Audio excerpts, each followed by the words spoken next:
Les aventuriers d'HubSpot by 1 minute 30 avec Gabriel Dabichouevel.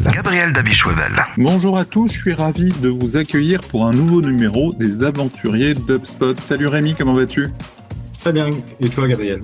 Super, on va parler de délivrabilité aujourd'hui. D'abord, je vous accueille dans les aventuriers d'HubSpot, le podcast qui vous emmène dans un voyage passionnant à la découverte du monde du CRM. Je suis Gabriel Dabichouevel, votre guide pour cette aventure et fondateur d'1 minute 30, partenaire HubSpot des entreprises ambitieuses. Notre mission est simple, être à vos côtés à chaque étape de votre projet CRM pour vous aider à dépasser les objectifs de votre investissement HubSpot.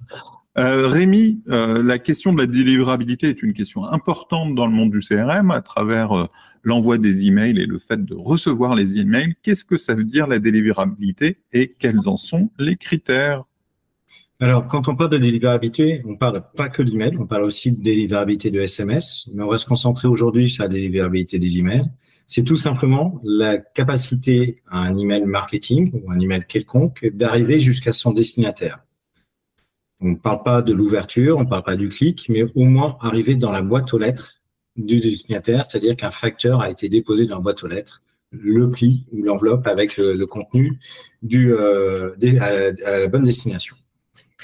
Les critères, ils sont de 3 ordres. La première chose, c'est tout simplement le canal ou le chemin que l'on va prendre.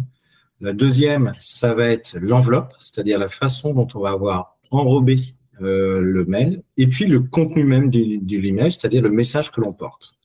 Et chacun de ces 3 niveaux, que ce soit en fait d'où on l'envoie et vers qui on l'envoie, bien entendu, que la façon dont on a formaté le message et le contenant du mail, et puis le contenu du mail, apportent en fait chacun des critères qui vont augmenter ou diminuer le taux de délivrabilité de l'email. Comment ces critères fonctionnent? Le chemin, l'enveloppe, le message? Alors, tout d'abord, le chemin, c'est-à-dire celui dont on émet, c'est assez simple. En fait, quand on émet un email, on l'émet depuis une adresse IP qui est associée éventuellement à un nom d'émetteur. Et en fait, quand on émet cette adresse IP et ce nom d'émetteur, cette adresse IP en elle-même peut avoir un indice de spam. Donc, il y a des annuaires de type Spamhaus qui référencent et qui donnent des indicateurs de taux de spam sur les adresses IP. Et puis, la même chose sur les adresses email. C'est-à-dire que les adresses email peuvent être connues comme spammeuses ou au contraire de bonne réputation parce qu'elles ont routé beaucoup de volume et qu'elles ont été respectueuses, j'allais dire de l'environnement, mais respectueuses tout simplement de la qualité des messages qu'elles transmettent. Donc ça, déjà, c'est le premier début. Et puis, il y a un troisième indicateur qui est le lien entre les deux. C'est-à-dire que quand une adresse email connue envoie en fait depuis une adresse IP qui n'est pas reconnue comme émettrice associée à ce domaine, eh bien en fait on va augmenter son indice de spam. Là où au contraire, si le domaine déclare que cette adresse IP est légitime, autorisée, eh bien on va diminuer l'indice de spam. Donc ça, sur le chemin, c'est ni plus ni moins connaître quel est mon taux de spam, mon indicateur de spam rank, ce qu'on appelle l'indice de spam, de mon adresse IP et de mon adresse email émettrice, et donc mon domaine, et puis de bien vérifier que l'adresse IP émettrice est autorisée par rapport à ce nom de domaine-là. Quand on configure tout ce qui est DKIM, SPF, machin, c'est la même chose ou c'est des choses différentes? C'en est une partie, c'est effectivement une partie de cela. Il y a une autre partie qui est justement toute la partie signature, etc., qui vient après, on va parler de l'enveloppe, on va parler du contenant. En fait, quand on émet un email, l'email en lui-même, il doit avoir un contenant, c'est-à-dire un porteur, qui fait qu'on va prouver en fait l'intégrité de l'email et la qualité de l'email, donc le fait qu'il a été signé notamment. Et donc cette signature est un garant que l'email a été bien émis de bonne foi et a été émis de bonne foi par rapport à l'émetteur et donc peut être accepté et de confiance. Quand on parle du contenu, il peut y avoir aussi, et là il faut être très méfiant, les notions de pièces jointes, mais on reviendra dessus parce que c'est à la limite entre l'enveloppe et le message en tant que tel. Très bien, donc on a fait le chemin, on a fait l'enveloppe. Qu'est-ce qui rend le message moins délivrable? Alors, premier critère tout bête qu'on a tendance à oublier, c'est les pièces jointes. Ce sont les pièces jointes. Tout d'abord, donc la notion de pièce jointe de confiance, si on envoie un mail avec un virus, il aura forcément tendance à être tout de suite bloqué et pas forcément que la pièce jointe. Mais c'est aussi en fait la structure de l'email et donc le format du message.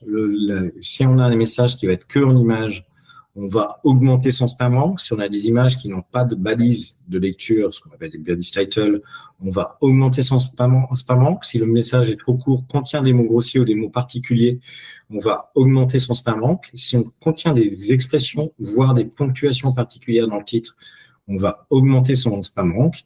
Et donc, il y a toute une règle de bienséance de structure de l'email qui, même parfois, sur un email de bonne foi, par exemple, de lié à de l'actualité, on va considérer que cet email est de bonne foi et bien structuré, va tout de suite lever un certain nombre d'indicateurs ou de petits red flags qui vont donner en fait un spam rank élevé. Tous ces éléments, que ça soit le chemin, l'enveloppe ou le message en tant que tel, sont des choses que l'on peut tester et vérifier à travers d'outils comme Spam Assassin ou d'autres, quel est le spam rank et quelle est la note, entre guillemets, l'indicateur de taux de délivrabilité avant routage que l'on va avoir. Pour autant, il nous manque encore une chose dans le chemin. Le chemin, c'est bien l'endroit dont on l'a envoyé et l'endroit vers qui l'on va. Quand bien même on a un message qui est très bon, qu'on a une IP très bonne et on a en fait une enveloppe bien signée, bien cachetée, bien le timbre à sa bonne place, le message qui est super beau sur du papier velant, etc. Si on commence à router sur des mauvaises adresses ou sur des listes de mauvaise qualité, et donc on va avoir un taux de spam et donc on va avoir un taux de non-délivrabilité d'adresse email, on va tout de suite augmenter son spam rank. Et notamment, il y a des adresses email particulières qui circulent sur le net, qui sont des adresses qui sont faites pour détecter les spammers, ce qu'on appelle les spam traps, en fait, ou attrapeurs de spam, si on un peu francisé. Je suis pas sûr que la traduction soit idéale. Piège à spam, plutôt. Piège à spam, ouais. Les pièges à spam, qui sont des adresses email justement faites pour détecter, en fait, les spammers. Donc, là-dessus, il faut être très vigilant. C'est-à-dire que quand bien même mon colis est parfait, mon routeur est parfait, j'envoie un coursier, etc., si on a une base qui est de mauvaise qualité et dans laquelle on n'a pas bien testé, eh bien, même si mon indicateur de spam assassin m'a dit « pas de problème, tu peux y aller, tu as une bonne adresse, tu as un bon format, tu es juste parfait », tu auras en fait un indicateur de spam rank qui va être élevé, donc un indicateur de délivrabilité qui va être mauvais. Et pour ça, il y a aussi des outils pour tester les bases.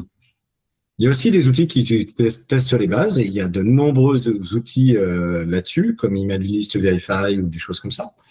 Il y a énormément d'outils sur le marché qui te permettent de qualifier la qualité de ta base. Il y a des outils aussi maison qui te permettent juste de vérifier que ton indice, ton nom de domaine existe, c'est-à-dire celui à qui tu l'envoies a bien une adresse routable, que ce nom de domaine a bien un serveur de mail, c'est-à-dire qu'il y a bien une boîte aux lettres sur l'adresse à qui tu l'envoies.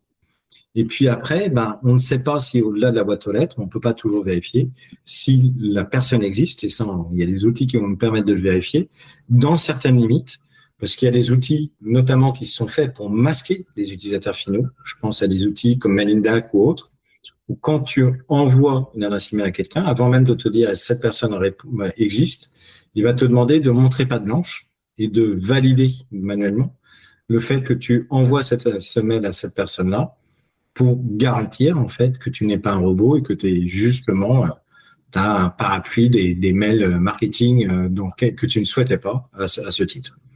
Donc tout ça c'est cet ensemble-là sur lequel il faut être très vigilant, qui va te donner en fait sur un liste la qualité de ta délivrabilité. Et après on verra qu'il y a deux types de rejets. Mais sur la qualité de la délivrabilité, sur une adresse de 1000 personnes, si tu as 500 spams, forcément, ton adresse IP va se discréditer, ton taux de spam va être trop élevé, et même la plupart des routeurs vont te dire « tu as braconné, tu as ta base email, tu n'as plus le droit de router chez nous ».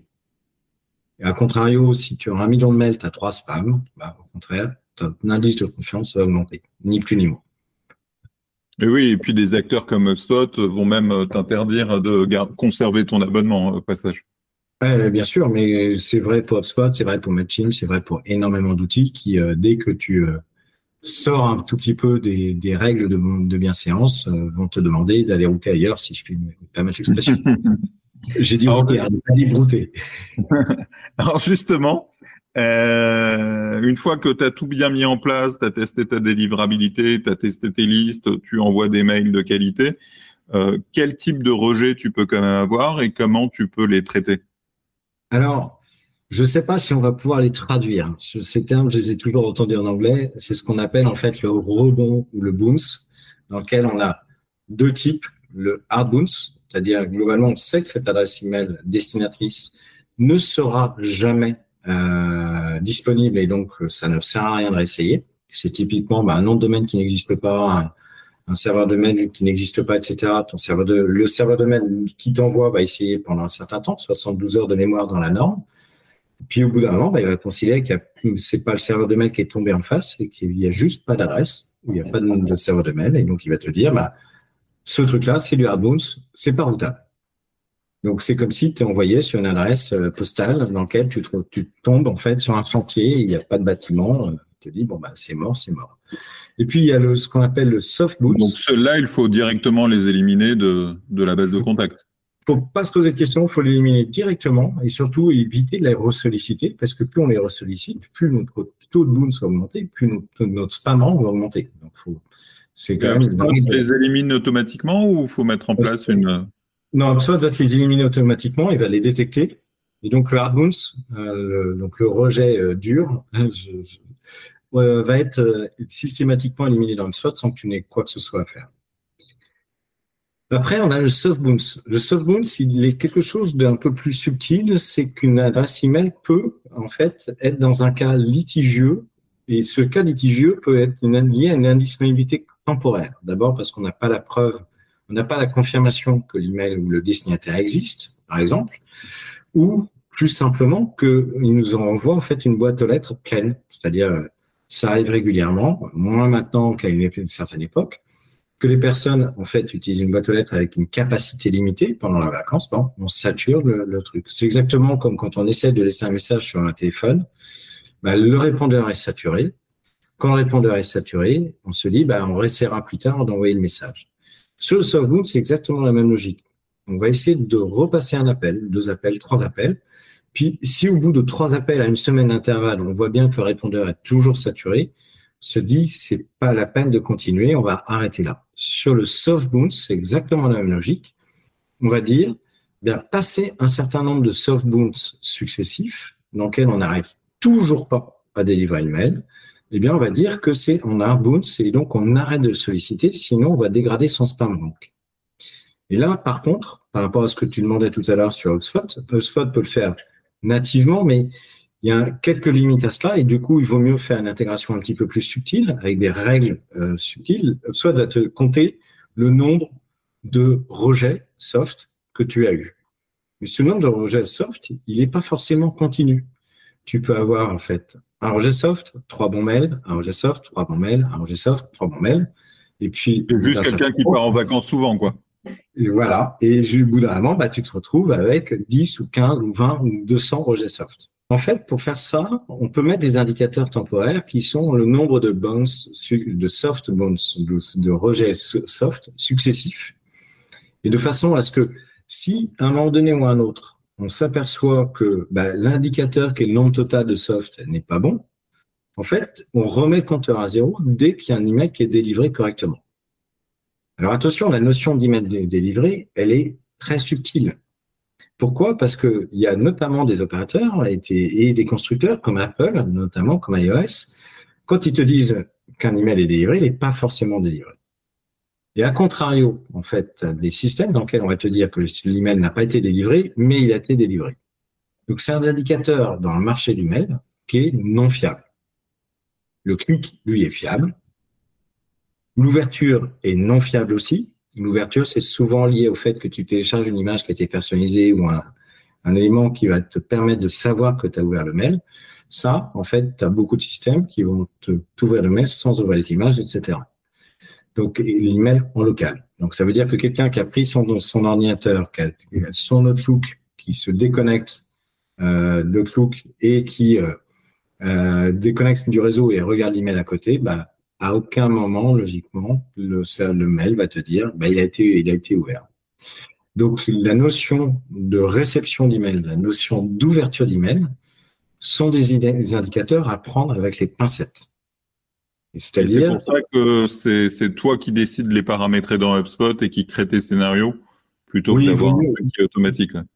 Oui, surtout que plus ça va, plus notamment ces indicateurs sont peu ou prou fiables et donc plus ça va, plus il vaut mieux avoir quelque chose de plus simple, plus efficace, plus pragmatique et quelque chose qui est plus à la main de l'expérience métier.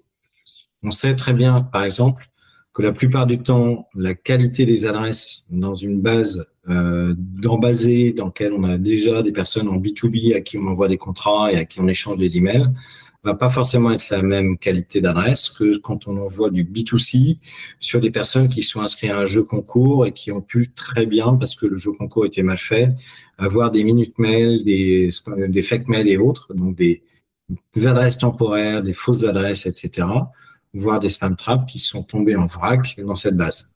Et donc ça, c'est bien côté métier, quand on sait l'origine et la qualité de ce que l'on a en interne, que l'on sait aussi quels sont les bons indicateurs et que si la personne ne répond pas alors qu'on a échangé 500 mails avec la personne au niveau de l'entreprise et que vraiment on a systématiquement un soft bounce et que ce soft bounce il se réitère au bout de 2 mois, on se doute qu'elle est pas forcément pendant 2 mois en vacances et donc elle a peut-être quitté l'entreprise. Donc ça c'est bien et c'est cette capacité à personnaliser ces indicateurs et de paramétrer ces indicateurs, quelque chose qui est fondamental pour avoir une gestion saine de sa base dans HubSpot, de façon à éviter d'avoir une base trop surchargée, donc d'augmenter son spam rank. Et ce, en éliminant toutes les problématiques complémentaires, type RGPD, etc. Au bout d'un certain temps, il va falloir enlever les adresses.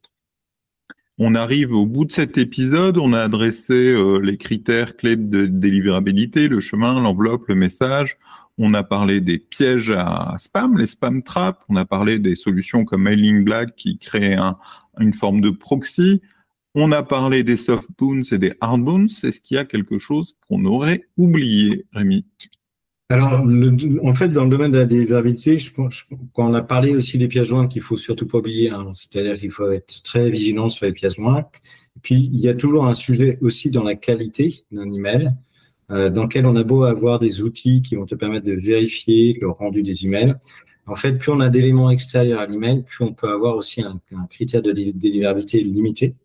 C'est-à-dire qu'il y a aussi un bon équilibre dans les images entre ce qu'on va voir dans le mail, dans le corps du pli, et ce qu'on va voir à l'extérieur, de façon à ce que l'email ne soit pas trop autoporté parce que c'est pas forcément très bon non plus en termes de spam rank, et pas un email non plus complètement externalisé parce que là, c'est très mauvais en termes de spam rank, pour la simple et bonne raison qu'une adresse email extérieure, on peut choisir que de 4 à 5 le matin, l'image change et mettre un contenu illicite à certaines heures et donc qu'on passe l'email. Mais en fait, ceux qui vont l'ouvrir plus tard vont trouver autre chose. Donc, c'est aussi tous ces éléments-là qui font la vraie complète analyse de délivrabilité. Oui, c'est un vrai sujet beaucoup plus complexe qu'il n'y paraît et que dès qu'on envoie des centaines de milliers, enfin des milliers de mails, il faut se poser la question. C'est pas le cas quand on utilise sa boîte aux lettres de façon régulière en perso, mais dès qu'on est dans une dynamique marketing, c'est un vrai sujet. Merci beaucoup Rémi, cet épisode des aventuriers d'HubSpot est terminé, j'espère que vous avez beaucoup appris. Si comme nous, vous pensez que le CRM est une aventure et qu'il faut être bien accompagné, contactez-moi chez 1 minute 30, mais avant de partir, n'oubliez pas que l'expérience est meilleure lorsqu'elle est partagée. Alors après l'épisode, relayez vos découvertes avec d'autres aventuriers et n'hésitez pas à liker, à partager, à laisser un commentaire sur la plateforme où vous consultez ce podcast. Merci à toi Rémi, salut. Merci Gabriel, bonne journée. Vous pouvez réécouter tous les épisodes de notre podcast sur Spotify, YouTube, Deezer et Google Podcast. Vous pouvez aussi visiter notre site web 1minute30.com.